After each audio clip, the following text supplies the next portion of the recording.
Hello అందరికీ ఈరోజు మనం పిల్లల్లో ఇరిటబుల్ బౌల్ సిండ్రోమ్ ఐబిఎస్ గురించి తెలుసుకుందాం.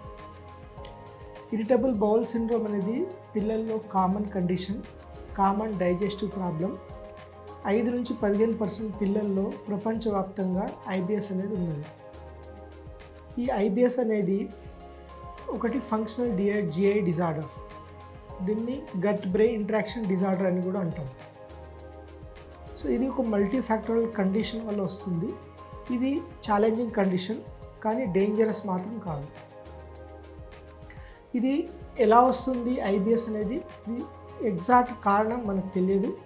ఇది కానీ మల్టిపుల్ ఫ్యాక్టర్స్ ఒకటేసారి పని చేయడం వల్ల వస్తుంది. Like environmental, food and genetic factors, ఈ అన్నిటి కలయిక వల్ల వస్తుంది. సో దీన్ని డయాగ్నోసిస్ ఎలా, సిమ్టమ్స్ ఎలా ఉంటాయి అండ్ డయాగ్నోసిస్ ఎలా చేయాలి.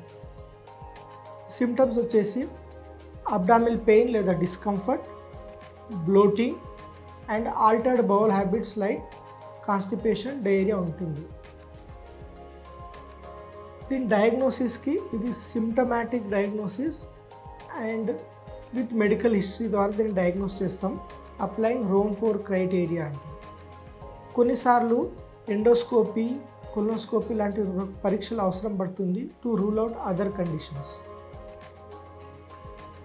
సో దీని మేనేజ్మెంట్ అనేది ప్రధానంగా లైఫ్ స్టైల్ ఫ్యాక్టర్స్ మాడిఫై చేయడం వల్ల, like dietary modification, adding more fibre and avoiding trigger foods and consuming లో ఫ్యాట్ డయట్. ఆ తర్వాత వచ్చేసి physical activity, exercise and stress management. ఇది కాకుండా రెండవది ప్రోబయాటిక్స్ కూడా అవసరం పడుతుంది. సో ఐబిఎస్ అనేది చిల్డ్రన్లో ఛాలెంజింగ్ కండిషన్, డేంజరస్ కాదు.